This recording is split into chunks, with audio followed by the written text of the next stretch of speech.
جیسے ایک مرتبہ امام علیہ السلام نے کہا نا ہادی تیرا نام ہے، اس نے کہا ہادی تو آپ ہیں. امام نے کہا پھر میں راستہ جانتا ہوں. پتہ نہیں لوگ ہیں یا نہیں.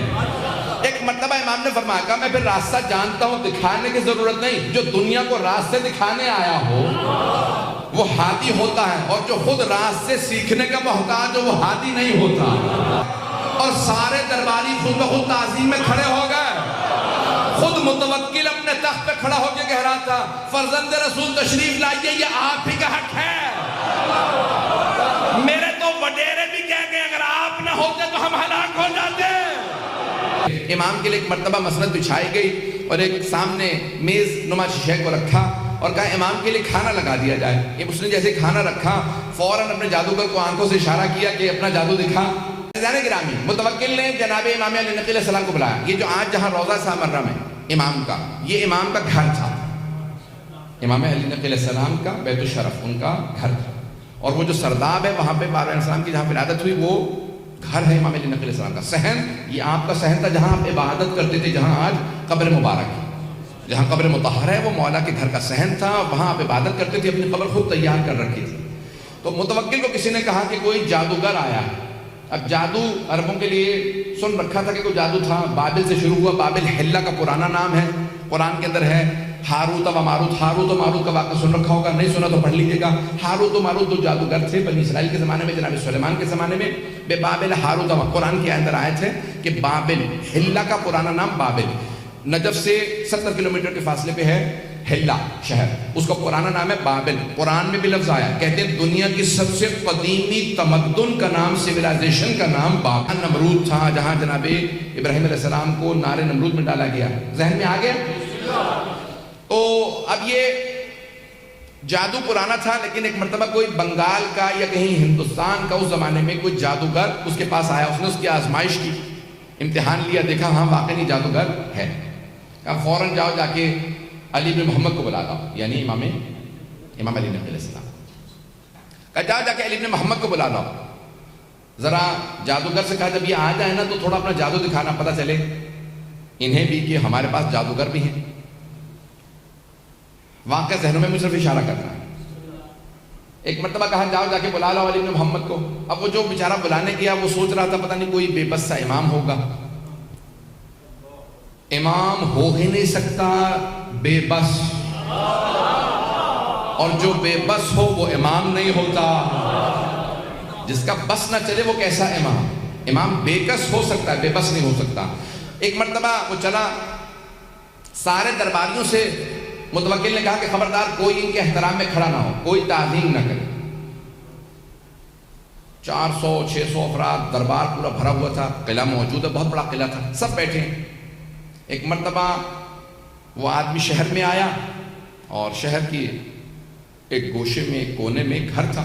کہا یہ علی بن محمد کا گھر ہے. دروازے پہ دستک دی، کسی خادم نے دروازہ کھولا. کہا کس سے ملنا ہے؟ کہا علی بن محمد سے کام ہے. کہا آؤ لے چلوں. کہا سامنے صحن میں دیکھ رہے ہیں وہ جو قبر کے اندر عبادت کر رہے ہیں، رات کے وقت قبر میں عبادت کر رہے ہیں. کہا وہی علی بن محمد ہے. سنیں گے نا حضرات؟ کہ وہ جو قبر میں عبادت کر رہے ہیں وہ علی بن محمد ہیں. اس نے کہا ہم تو دن میں قبر کے پاس نہیں جاتے، یہ رات میں قبر میں عبادت کرتے ہیں. ایک مرتبہ آگے بڑھا، آنے کے بعد امام سے آواز دے کے پوچھا انت علی بن محمد، کیا آپ علی بن محمد ہیں؟ امام نے کہا میرا ہی نام ہادی ہے. ایک مرتبہ کہا آپ کو متوکل نے دربار میں بلایا، اب میں اپنے انداز سے پیش کروں گا امام کیسے چلے ہوں گے.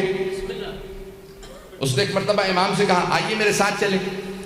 امام نے فوراً قبر سے قدم باہر نکالا.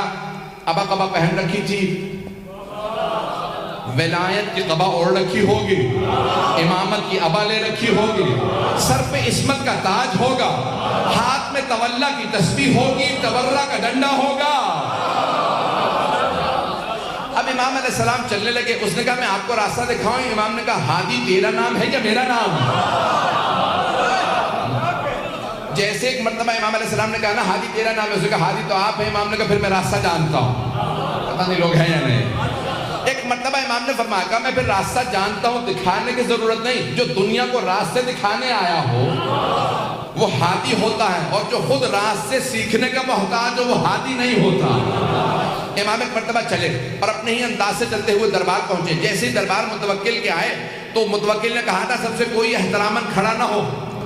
جیسے امام پہنچے آندھی سی چلنے لگی، خود بخود قلعے کا دروازہ کھلنے لگا، پردہ سر پہ سایہ کرنے لگا اور سارے درباری خود بخود تعظیم میں کھڑے ہو گئے۔ خود متوکل اپنے تخت پہ کھڑا ہو کے کہہ رہا تھا فرزند رسول تشریف لائیے، یہ آپ ہی کا حق ہے۔ میرے تو وڈیرے بھی کہہ گئے اگر آپ نہ ہوتے تو ہم ہلاک ہو جاتے۔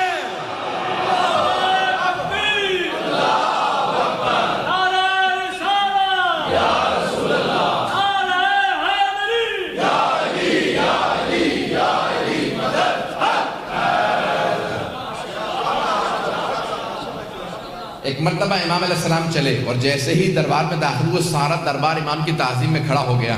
متوکل نے کہا فرزند رسول تشریف لائیے۔ امام نے کہا ہمیں تیرے تخت سے ظلم کی بو آتی ہے، ہم تخت پہ نہیں بیٹھتے۔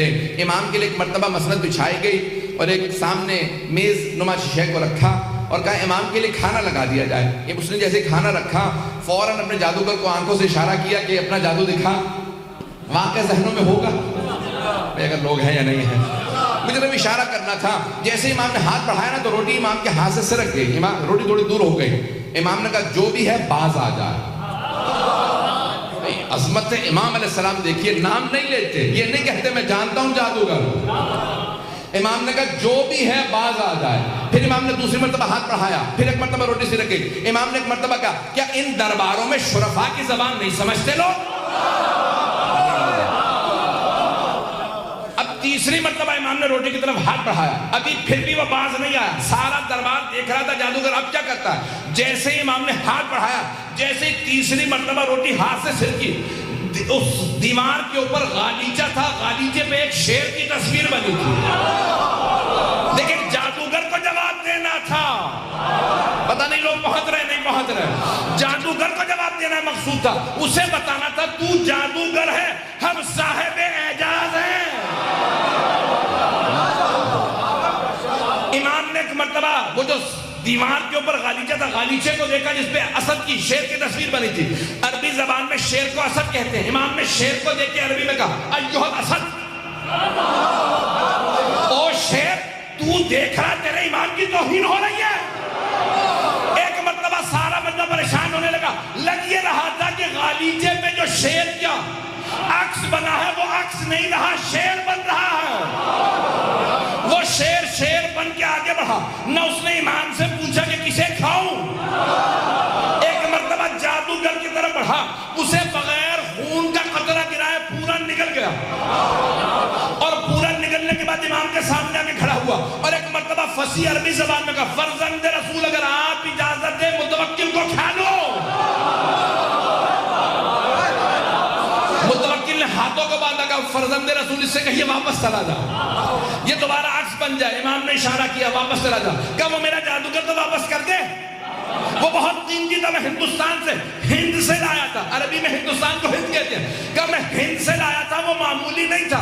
اس شیر سے کہیں میرا ساحر میرا جادوگر واپس کر دے۔ ساحر عربی میں کہتے ہیں جادوگر کو۔ امام نے کہا جب جناب موسیٰ کا عصا اژدہا بنا تھا، اس نے فرعون کے جادوگروں کی رسیوں کو کھا لیا تھا، لیکن جب جناب موسیٰ نے اٹھایا تو دوبارہ عصا بن گیا۔ جب عصا بنا تو اس نے جادوگروں کی رسیوں کو اگلا نہیں تھا۔ اگر جناب موسیٰ کا عصا واپس کر دیتا تو یہ بھی واپس کر دیتا۔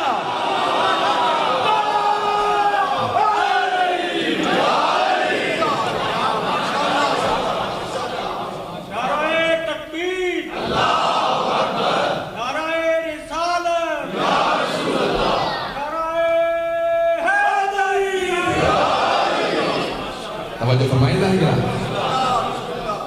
قرآن میں لکھا وَلَن تَجِدُوا فِي سُنَّتِ اللَّهِ تَبْدِيلًا، تم اللہ کی روش میں کبھی تبدیلی نہیں پاؤ گے۔